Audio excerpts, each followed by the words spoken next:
वंदे मातरम को national song मानते हैं, हम सब मानते हैं, आप गाते हैं, हम नहीं गा सकते हैं कि अगर भारत में रहना है तो वंदे मातरम गाना पड़ेगा। भाई ये तो संविधान के खिलाफ है। ये वंदे मातरम सिर्फ अतीत की ललकार नहीं, ये वर्तमान की जिम्मेदारी है, ये आत्म मंथन की घड़ी है। यही समय है कि हम वंदे मातरम को सिर्फ नारा नहीं, नीति और जिम्मेदारी बनाएं। ये भारत जिंदाबाद, हिंदू मुसलमान जिंदाबाद, दलित जिंदाबाद, ईसाई जिंदाबाद, आदिवासी जिंदाबाद, जो किसी खुदा को नहीं मानते वो भी जिंदाबाद। और मैडम सब पिछड़ा सब आ गया इसमें। तो हम उम्मीद करते कि इस रूह को आप समझेंगे अगर आप सिर्फ अपनी आइडियोलॉजी को लेकर चलेंगे। देश में वंदे मातरम को लेकर हंगामा मचा हुआ है। सड़क से संसद तक इस बात पर बहस छिड़ी हुई है कि आखिरकार मुसलमान वंदे मातरम क्यों नहीं गा सकते, आखिरकार मुसलमानों को इसे गाने में क्या दिक्कत है। तो इसे लेकर संसद में मुस्लिम सांसदों ने बताया कि आखिरकार मुसलमानों को वंदे मातरम को गाने में क्या दिक्कत है और वो इसे क्यों नहीं गा सकते। हैदराबाद के AIMIM सांसद असदुद्दीन ओवैसी ने संसद में वंदे मातरम में चर्चा में कहा कि ये वतन मेरा है, हम इसे छोड़कर कहीं नहीं जाएंगे। हम भारत माता को एक देवी के रूप में संबोधित करते हैं, तो हम इसमें धर्म को ला रहे हैं। संविधान में देश के प्रति निष्ठा की बात है।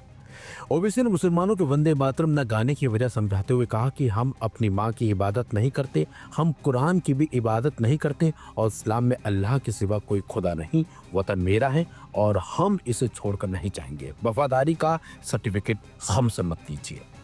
अगर भारत को देवी कहने और उसके आगे सजदा करने तो दरअसल कौम परस्ती को, वतन से मोहब्बत को मजहब में तब्दील कर रहे और फिर यहां पर बोल रहे कि अगर भारत में रहना है तो वंदे मातरम गाना पड़ेगा। भाई ये तो संविधान के खिलाफ है, सुप्रीम कोर्ट के जजमेंट के खिलाफ है। अगर वंदे मातरम मैडम कौमियत का मियार है तो फिर सवाल ये है कि हजरत मोहानी की कौमियत क्या थी जिसने इनकलाब जिंदाबाद का नारा दिया। मैडम मैं एक मुसलमान हूं, मैं इस्लाम को मानने वाला बावकार इंसान हूं और मेरे मजहब की बुनियादी तालीम तौहीद है, ला इलाहा इल्लल्लाह, नहीं है कोई खुदा सिवा अल्लाह के। और कुरान में अल्लाह क्या बोल रहा, इय्याका नाबुदु इय्याका नस्तईन, तुम मेरी इबादत करो, मुझे मानो। मुझे कहां से मिल रहा? आर्टिकल 25 से मिल रहा है। मुझे कहां से मिल रहा है? Liberty of thought, expression, belief, faith and worship से मिल रहा है। तो इसको जोड़ना ये बहुत ही खतरनाक होगा। और हमारे प्रॉफेट मोहम्मद सल्लल्लाहु अलैहि वसल्लम जब मदीने को गए तो उन्होंने उस वतन के लिए दुआ की, कहा कि अल्लाह मदीने की मोहब्बत हमारे दिलों में और इजाफा कर दे, मक्के से ज्यादा कर दे। तो ये इस्लाम मुसलमान होना, हमारे ईमान में मुल्क की मोहब्बत बीच में नहीं आती और मुल्क से मोहब्बत है और रहेगी हमेशा, क्योंकि ये अजीम कुर्बानियां यहां पर शामिल है जिन्होंने जंग आजादी में हिस्सा नहीं लिया। मैडम भारत एक चमन है जहां पर हर फूल को खिलना चाहिए और अगर कोई इस फूल का, अगर पूरे फूल खिलेंगे तो उसकी खुशबू से ये वतन मुअत्तर होगा। मगर अगर इस चमन का माली ये कहेगा कि एक ही फूल खिलेगा, तो मैं जिम्मेदारी के साथ कह रहा हूं, अगर एक ही फूल खिलेगा तो वो सहरा बन जाएगा और माली माली नहीं रहेगा, वो जल्लाद कहलाएगा। तो इसीलिए मैडम हम उम्मीद करते हैं कि हुकूमत इस पर जोर जबर ना करे। मेरा राइट है, यकीनन मैं जानता हूं कि आजादी के लड़ाई में वंदे मातरम का नारा था, मगर अगर आप इसको जबर करेंगे तो ये संविधान के खिलाफ है। वफादारी का सर्टिफिकेट हमसे मत लीजिए। मैडम खत्म कर रहा हूं, वफादारी का सर्टिफिकेट हमसे मत लीजिए। आपके बुजुर्गों के कोई एक किताब में लिख के क्या लिखा है बता दीजिए, कहां पर क्या लिखा हुआ है। जम्मू कश्मीर के श्रीनगर से जम्मू कश्मीर नेशनल कॉन्फ्रेंस सांसद आगा सैयद रूहुल्लाह ने सदन में सरकार पर आरोप लगाते हुए कहा कि सरकार राष्ट्रवाद के हथियार से मुस्लिम पहचान को कंट्रोल कर रही है। वंदे मातरम थोपना और बुलडोजर कार्रवाई अलग घटनाएं नहीं बल्कि एक बड़ी राजनीतिक रणनीति है। सरकार बेरोजगारी और महंगाई पर से ध्यान हटाना चाहती है। वंदे मातरम का जब मसला पेश आता है, जब यह कहा जाता है कि आपको ये जबरदस्ती गाना पड़ेगा, हम तब ये कहते हैं कि आप गाए, हम एहतराम देते हैं। नेशनल सॉन्ग है, हम उसका भी एहतराम करते हैं, उसमें दो राय नहीं है। आप गाए, हम एहतराम के लिए खड़े हो जाएंगे। मगर आप ये चाहेंगे कि हम भी गाए, मुमकिन ही नहीं है, हो ही नहीं सकता है। आप चाहेंगे, अब सब्र करो। सुबह से इतने लोग बोलते आ रहे हैं प्लीज चेयर को एड्रेस करें आप। तो जवाब सुनने का भी मादा रखा करो। आप गाइए, आप बोलिए नेशनल सॉन्ग है, कोई दो राय उसमें नहीं है। मगर हम पे थोपिए मत।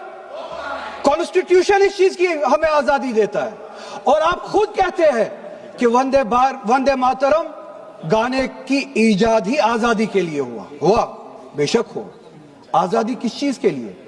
आजादी इस चीज के लिए हिंदू के हिंदू होने की आजादी, और इसी तरह से मुसलमान के मुसलमान होने की आजादी, सिख के सिख होने की आजादी।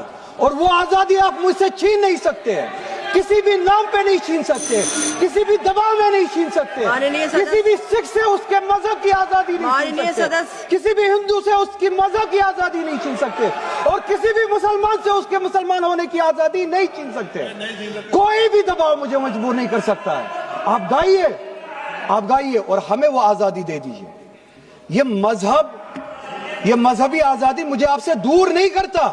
वही मजहब जो मुझे ये कहता है कि लकुम दीनकुम वलिय दीन, आपके लिए आपका दीन, मेरे लिए मेरा दीन, जिसको कॉन्स्टिट्यूशन ने आजादी दी ये कह के कि फंडामेंटल राइट है रिलीजियस फ्रीडम। हमारा कॉन्स्टिट्यूशन हमारे कुरान की उसी आयत की तर्जुमानी करता है। 2 मिनट दे दीजिए मैडम। तर्जुमानी करता है कि आप अपने दीन पे चलिए, हमें अपने दीन पे अमल करने की आजादी दे दीजिए आप ही की तरफ। उत्तर प्रदेश के कैराना के सांसद इकरा हसन ने सदन में वंदे मातरम का मतलब समझाते हुए कहा कि हम मुसलमान भारतीय हैं, चांद से नहीं बल्कि चॉइस से है। वंदे मातरम को थोपना या सांप्रदायिक रंग देना गीत के मूल भाव के खिलाफ है।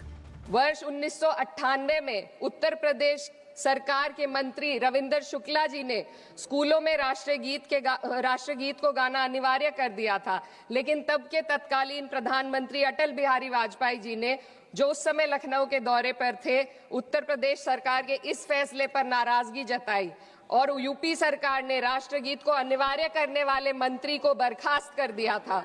अब मैं सत्ता पक्ष से सवाल करना चाहूंगी,